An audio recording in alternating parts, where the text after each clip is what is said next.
সকলেই জানেন যে বাংলাদেশের ক্রিকেট বোর্ডের চেয়ারম্যান, বর্তমান চেয়ারম্যান আমিনুল ইসলাম বুলবুল পাকিস্তান সফরে আছেন। তিনি ওখানে গিয়েছেন মূলত আইসিসি এবং পিসিবি সহ একটি মিটিংয়ের জন্য। বিষয় হচ্ছে বাংলাদেশের যে ক্রিকেট বিশ্বকাপ টি-20তে অংশগ্রহণ করলো না এবং পাকিস্তান যে ভারত পাকিস্তান ম্যাচটি খেলবে না এই বিষয়ে আলোচনার জন্য। এখানে অনেকে বাংলাদেশের অনেক নাগরিকরা একটা আশঙ্কার মধ্যে ছিলেন যে বাংলাদেশ যে বিশ্বকাপটা এইভাবে অ্যাভয়েড করলো তাতে বাংলাদেশের উপর কোনো শাস্তিমূলক ব্যবস্থা গ্রহণ করবে কিনা, বাংলাদেশের এফটি ট্যুরগুলো যেগুলো আছে, ফরেন ট্যুরগুলো আছে, সেগুলোতে কোনো ব্যাঘাত ঘটবে কিনা, দ্বিপাক্ষিক সিরিজগুলোতে ব্যাঘাত ঘটবে কিনা, বা আইসিসি বাংলাদেশের বিরুদ্ধে বড় কোনো শাস্তি বা জরিমানা করবে কিনা। তো এই বিষয়ে একটা সুসংবাদ হচ্ছে, এই বিষয়ে হচ্ছে সুস্পষ্ট অবস্থান আইসিসি ক্লিয়ার করেছে যে বাংলাদেশের বিরুদ্ধে কোনো ধরনের আইসিসি ব্যবস্থা নিবে না। এছাড়াও ভারত পাকিস্তান ম্যাচটাতে পাকিস্তান এক প্রথম শর্ত দিছে যে বাংলাদেশের কিছু দাবি আছে, সেই দাবিগুলো যদি আগে পালন করা হয় তাহলেই পাকিস্তান ভারতের সাথে ম্যাচটাতে অংশ নেবে। এই দাবিটা কি? এই দাবিটা হচ্ছে, বাংলাদেশ তিনটা দাবি জানাইছে। মূলত তিনটা দাবি হচ্ছে, এক, বিশ্বকাপে পার্টিসিপেট করলে যেই ফিটা পাইতো বাংলাদেশ সেই টাকাটা দিতে হবে। দুই, বাংলাদেশ যে বিশ্বকাপে অংশ নিতে পারলো না সেজন্য আইসিসিকে জরিমানা দিতে হবে বাংলাদেশ ক্রিকেট বোর্ডকে। তিন, আগামী 2 বছরের মধ্যে বাংলাদেশে একটি আইসিসি টুর্নামেন্ট আয়োজনের সুযোগ দিতে হবে। আইসিসি মৌখিকভাবে রাজি হয়েছে। আর পাকিস্তান নিজের থেকে শর্ত জানাইছে যে পাকিস্তান এবং বাংলাদেশের জন্য এখন যে রেভিনিউ শেয়ার দেওয়া হয় আইসিসি থেকে, এই রেভিনিউ বাড়াইতে হবে। এবং পাকিস্তান আরেকটা দাবি জানাইছে যে এখন থেকে যে কোনো আন্তর্জাতিক টুর্নামেন্টে প্রতিটা দল মাঠের ভিতরে যেসব কার্টিসি নিয়ম আছে, কার্টিসি আছে, সেগুলো পালন করতে হবে। যেমন প্লেয়ারদের মধ্যে টসের সময় যে ক্যাপ্টেনদের মধ্যে হ্যান্ডশেক, খেলা শেষে 2 দলের খেলোয়াড়দের মধ্যে হ্যান্ডশেক, এবং ডেকোরাম অনুসারে যার হাত দিয়ে ট্রফি নিতে হবে তার হাত থেকেই ট্রফি নিতে হবে। এই এই সৌহার্দ্য বিষয়টাকে ম্যান্ডেটরি হিসাবে পাকিস্তান চাইছে। পাকিস্তানের যে এই যে রেভিনিউ শেয়ারটা আসলে যৌক্তিক। রেভিনিউ শেয়ার বাংলাদেশ এবং পাকিস্তান আসলেই অনেক কম পায়, যৌক্তিকভাবেই কম পায়। ভারত যেটা পায় ঠিক আছে, কিন্তু ভারত যেই যুক্তিতে দেখায় যে ভারতের দর্শক সংখ্যা বেশি, ভারতের আয় বেশি, সেজন্য। ভারত নিজেরা খেললে তো আর দর্শক হবে না, এটা একটা ইস্যু। আরেকটা ইস্যু হচ্ছে, যদি জনসংখ্যা এবং দর্শকের হিসাবেই রেভিনিউ শেয়ারিং হয়, তাহলে তো ভারতের পরে রেভিনিউ শেয়ারে পাকিস্তান এবং বাংলাদেশ সেকেন্ড এবং থার্ড পজিশনে আসে। কারণ বাংলাদেশ এবং পাকিস্তান মিলেও কিন্তু প্রায় 20 কোটির উপর দর্শক আছে। যদি এই সংখ্যার বিবেচনায় রেভিনিউ শেয়ার হয়, তাহলে নিউজিল্যান্ডের তো জনসংখ্যাই মাত্র হচ্ছে 54 লাখ, এবং তাদের ক্রিকেটের থেকে তেমন আহামরি কোনো দর্শক নাই। সব মিলায় আপনি 10 লাখও দর্শক পাবেন না নিউজিল্যান্ডের। আপনি আসেন হচ্ছে জিম্বাবুয়ে, যে দেশের জনসংখ্যা হচ্ছে 53 লাখ।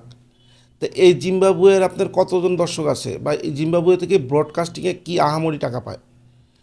আসেন আফগানিস্তানে প্রায় 4.5 কোটি 5 কোটির মতন জনসংখ্যা, কিন্তু আফগানিস্তান থেকে আইসিসি একটা পয়সা ইনকাম করে? তাহলে আপনি আসেন হচ্ছে এটা কি আয়ারল্যান্ড, জনসংখ্যা মাত্র 53 লাখ, যেখানে আপনার 5 লাখ হচ্ছে ক্রিকেট এর দর্শক নেই। ওরা কীভাবে পায়? এখন তাদেরকে দেওয়া ঠিক আছে, কিন্তু আপনি পপুলেশনের উপর নির্ভর করে, দর্শকের সংখ্যা নির্ভর করে যদি রেভিনিউ শেয়ার করেন, তাহলে তো অবশ্যই সেই ক্ষেত্রে ভারত যেটা পায় পাও, কিন্তু অন্যান্যদের তুলনায় তো পাকিস্তান এবং বাংলাদেশ বেশি পাওয়ার কথা।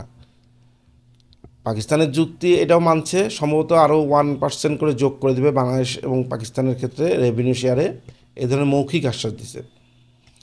একটা জিনিস মনে রাখবেন, এই বিষয়টা কিন্তু আইসিসির সাথে বাংলাদেশের যে সংঘাত, যে কারণে বাংলাদেশ গেল না ইন্ডিয়াতে খেলতে, এটা কিন্তু একটা যৌক্তিক কারণ। বাংলাদেশে 12 তারিখে নির্বাচন, এবং বাংলাদেশে এই নির্বাচনের সময়, বাংলাদেশ শুধু না সারা বিশ্বে এই সব মুহূর্তে অনেক ধরনের গুজব তৈরি হয়, অনেক ধরনের একটা আশঙ্কা তৈরি থাকে, দেশের অভ্যন্তরীণ নিরাপত্তার বিষয় থাকে। আজকে বাংলাদেশের প্লেয়াররা যদি ওখানে যাইতো এবং বাংলাদেশে ওইখানে প্লেয়ারদের সাথে হয়তো কিছুই হইতো না, কিন্তু দর্শক বা সাংবাদিক তাদেরকে যদি হেনস্থা করা হতো, বিশেষ করে দর্শক কেউ হঠাৎ স্টেডিয়ামে যে কোনো কারণে একটা ফ্ল্যাগ উড়ালো আর ওখানে দর্শকদের অপমান করালো, সেটার যে বাংলাদেশের অভ্যন্তরে কত বড় ইম্প্যাক্ট পড়তো সেটা সবাই জানে। এমনিতেই বর্তমানে ভারত বিদ্বেষী একটা মনোভাবদের চরম উত্থান হয়েছে, বাংলাদেশ ভারত সম্পর্ক আরও খারাপ হইতো তখন। এছাড়া দেখেন যে এই যে আইসিসি পাগল হয়ে ছুটে আসছে পাকিস্তানে এবং বাংলাদেশের সাথে আবার নতুন করে বসতে চাচ্ছে, পাকিস্তানের সাথে বসতে চাচ্ছে শুধুমাত্র একটা ম্যাচের ক্ষেত্রে। এই একটা ম্যাচ হচ্ছে টোটাল আইসিসি টি-20 ওয়ার্ল্ড কাপের এই 50 35% হচ্ছে এই একটা ম্যাচের উপর। মানে তো এই টাকার যদি 35% ভারত নিয়ে যায়, অন্যরা সবাই ভাগ পায়, আর সেখানে পাকিস্তান হচ্ছে সবচেয়ে কম ভাগ পায়, তাহলে পাকিস্তান তো সেখানে আশা করতেই পারে। বাংলাদেশের ক্ষেত্রেও তাই। এখন ব্রডকাস্টিংয়ের রেভিনিউ যদি হিসাব করেন, বাংলাদেশ আর ভারতের যদি কোনো ম্যাচ হয় সেই ক্ষেত্রে কিন্তু বাংলাদেশ আর নিউজিল্যান্ড, বাংলাদেশ আফগানিস্তানের ম্যাচের থেকে অনেক বেশি রেভিনিউ আসবে আইসিসির। তো বাংলাদেশও তো এটা ডিজার্ভ করে। আর সবচেয়ে বড় কথা হচ্ছে এখানে কিন্তু ভারতের সাথে কোনো শত্রুতার বিষয় নেই। ভারতের সাধারণ নাগরিকরা ক্রিকেট ভক্ত, বাংলাদেশের মানুষও তাদেরকে পছন্দ করে, পাকিস্তান বা অন্যান্য দেশের মানুষও তাদেরকে পছন্দ করে, কিন্তু তাদের মাথা বিক্রি করে আইসিসি আর বিসিসিআই মিলে যে টাকার রাজত্ব তৈরি করবে সেটা তো হয় না। ভারতের সাধারণ নাগরিকের পকেট কেটে কিন্তু এই টাকাটা আসে, এবং তারা কিন্তু ওই যে শুধু ভারত নিজেদের মধ্যে খেলা হলে এই খেলা দেখবে না। এখন যে এই দর্শকরা যাদের সাথে খেলা পছন্দ করে তাদেরকেও তো একটু সম্মান জানাইতে হবে। দেখুন, বাংলাদেশের সাথে ভারতের ক্রিকেটের প্রতি কৃতজ্ঞতা অবশ্যই থাকা উচিত। বিশেষ করে জগমোহন ডালমিয়া যখন চেয়ারম্যান ছিল আইসিসির, তখন বাংলাদেশ স্থায়ী সদস্য হয়, এবং সেই ক্ষেত্রে জগমোহন ডালমিয়া অনেক অনেক মানে ইতিবাচক পদক্ষেপ নেওয়ার কারণেই বাংলাদেশ সহজেই স্থায়ী সদস্য পদ লাভ করে। এই জন্য বাংলাদেশের প্রতিটা ক্রিকেট দর্শক ডালমিয়ার প্রতি কৃতজ্ঞতা আছে এবং ভারতের প্রতিও কৃতজ্ঞতা আছে। কিন্তু ভারতের বর্তমান সরকার এবং তাদের ক্রিকেট বোর্ডের যে বর্তমানে যে হত্যাকর্তা, এগুলো তো ক্রিকেটার না।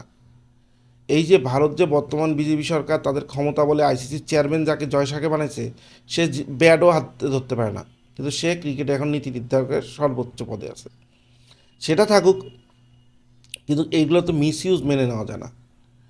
আপনারা জানেন 1995 সালে কি ভারত আর পাকিস্তানের মধ্যে কাশ্মীর সমস্যা ছিল না, বর্ডার ডিসপিউট ছিল না, তখন কি এই জঙ্গি টঙ্গির বিষয়গুলো ছিল না? সব ছিল, কিন্তু ক্রিকেটটাকে কিন্তু রাজনীতির বাইরে রাখছিল ডালমিয়া। শ্রীলঙ্কার কলম্বোতে পাকিস্তান এবং ভারত এক দল হয়ে শ্রীলঙ্কার বিরুদ্ধে খেলছে, তখন আমরা খেলা দেখছি, আমাদের বয়স তখনকার ছোটো ছিল। আপনাদের একটু ঘেটে দেখবেন, আজ থেকেই মাত্র এই যে 2014-তে বিজেপি সরকার আসার আগে ক্রিকেট এবং রাজনীতি সম্পূর্ণ আলাদা ছিল। আচ্ছা, যদি আপনি ক্রিকেটকে রাজনীতির মধ্যে মিলাইতে চান, যদি বলেন হ্যাঁ দেশের ভিতরে লাশ পড়বে তবু আমি তার সাথে খেলবো, তাহলে খেলাই বাদ দেন। আপনারা নিরপেক্ষ ভেন্যু, হাইব্রিড ভেন্যু এগুলো সিস্টেম চালু করবেন। কারণ কেন? ওই দর্শকের ইমোশন নিয়ে খেলবেন টাকা ইনকামের জন্য। আবার সেই ইনকামের জন্য দর্শকদের পকেট কাটবেন, কিন্তু আরেকটা দেশকে অপমান করবেন, সেটাও কি ঠিক? এই সিদ্ধান্ত অবশ্যই ভারতীয় দর্শকদেরও একটা সম্মানজনক অবস্থায় নেবে, কারণ আইসিসি এরকম একতরফাভাবে শুধু টাকার পিছনে ছুটবে, খেলাকে শুধু বাণিজ্যিকীকরণ করবে, তাতে খেলার কিন্তু কোনো খেলা থাকবে না। তখন এর মধ্যে রাজনীতি ঢুকবে, তখন এর মধ্যে দুর্নীতি ঢুকবে। আর ফ্র্যাঞ্চাইজ টুর্নামেন্টগুলোকে এত বেশি প্রশ্রয় দিতে দিতে এমন জায়গায় নিয়ে গেছে যে এখন যে দুইটা দেশের মধ্যে বাইলেটারাল যে ম্যাচগুলো হয়, যে আন্তর্জাতিক টুর্নামেন্ট হয়, সেগুলো আস্তে আস্তে ভাটা পড়া শুরু করছে। এই যে ফ্রাঞ্চাইজের কথা, আইপিএলের কথা বলে, এই আইপিএলে যদি বিদেশি প্লেয়াররা না খেলতো, তাহলে তা রঞ্জি ট্রফিতে যেমন লোক হয় আইপিএলও তেমন লোক হইতো, এর বেশি লোক হইতো। অতএব যেই বিদেশি প্লেয়ারগুলো খেলে, যেই দেশ থেকে আসে, তাদের প্রতিও তো একটা সম্মান জানাইতে হবে। তাদের অংশগ্রহণই কিন্তু আইপিএলকে এত কালারফুল করে। তো এই বিষয়গুলো কিন্তু আগে ছিল না। ভারত একটা মানে আমাদের দক্ষিণ এশিয়ার একটা উদাহরণ ছিল বিশ্বের কাছে, বিশ্বের সবচেয়ে গণতান্ত্রিক দেশ এবং উদারমনা দেশ হিসেবে চিনত ভারতকে। আমরা বাংলাদেশের নাগরিকরা উদাহরণ দিতাম নিজেদের মধ্যে, ভারতের রাজনীতি, ভারতের মতন উদার আমাদের দেশ না কেন। অবশ্যই এটা বলতে লজ্জা নেই, একসময় আমাদের গণতন্ত্র নিয়ে তাদের সাথে উদাহরণ দিতাম যে বাংলাদেশের গণতন্ত্র এরকম কবে হবে ভারতের মতন। আর সেই ভারত এখন কোথায় গেছে? মাত্র 10 বছরে ভারতের এই চেহারা আমরা চিনি না। আমাদের এখন আরেকজনের সঙ্গে যখন নিরপেক্ষ আলোচনা করতে হয়, ভারতের বিপক্ষে যাইতে হয় বাধ্য হয়ে। ভারতের সাধারণ নাগরিক কিন্তু এরকম না। আমি 6 বার ভারতে গেছি, তারা অসম্ভব বন্ধুত্ব সুলভ ছিল। তো এখন দেখেন ভারতে কি হচ্ছে। এখন ভারতে যদি বাংলাদেশের বিপক্ষে আওয়াজ তোলে, তাহলে বাংলাদেশের নাগরিক হিসেবে আমিও ভারতের বিপক্ষে আওয়াজ তুলব। এটা তো স্বাভাবিক, আমি আমার দেশের পক্ষে নেব, সে তার পক্ষে নেবে।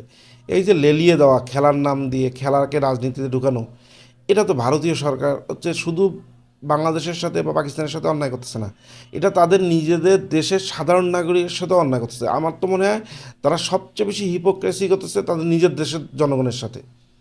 তাদের নিজেদের সরকার ক্ষমতা থাকার কারণে তারা এই ধরনের আর্টিফিশিয়াল একটা শত্রুতা ভাব তৈরি করে নিজেদের ভোট কালেক্ট করে।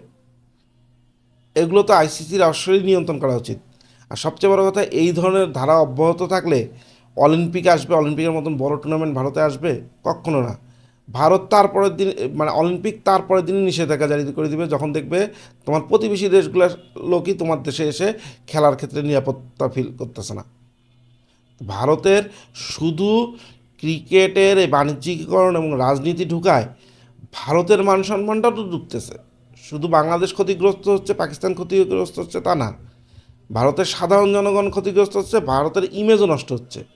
এটা ভারতের কিন্তু আমি অনেকগুলো পডকাস্ট দেখছি, ভারতের অনেক বিখ্যাত বিখ্যাত সাংবাদিক যারা নিরপেক্ষ এবং ভারতকে ভালোবাসে, ভারতীয় সাংবাদিক, তারাও কিন্তু ভারতের এই আইসিসি ক্রিকেট নিয়ে যে রাজনীতিকরণ, এটা চরম সমালোচনা করে।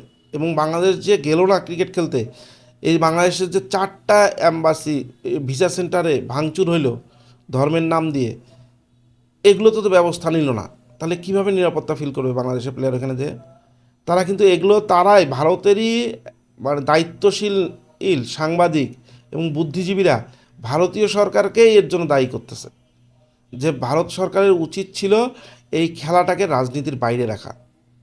এখন বাংলাদেশ তো তার আত্মসম্মান, বাংলাদেশ হইতে পারে অনেক ক্ষুদ্র দেশ, অনেক ছোট্ট একটা দেশ ভারতের তুলনায়, অর্থনৈতিক সামরিক সব দিক দিয়ে অনেক ছোট, এমনকি খেলাতেও অনেক তুলনার যোগ্য না। ভারত এত ভালো খেলে, পরীক্ষিত, ভারত হচ্ছে একটা ক্রিকেটের লিজেন্ডারি দল। তো কিন্তু তাই বলে কি বাংলাদেশ মাথা নিচু করে যাবে? এই আশাটা করেন কিভাবে? আত্মসম্মান বোধ, সে যত ছোট হোক, যত ক্ষুদ্র হোক, তার যতটুকু, আর যে যত বৃহৎ হোক তারও ততটুকু, কারো কম কারো বেশি না।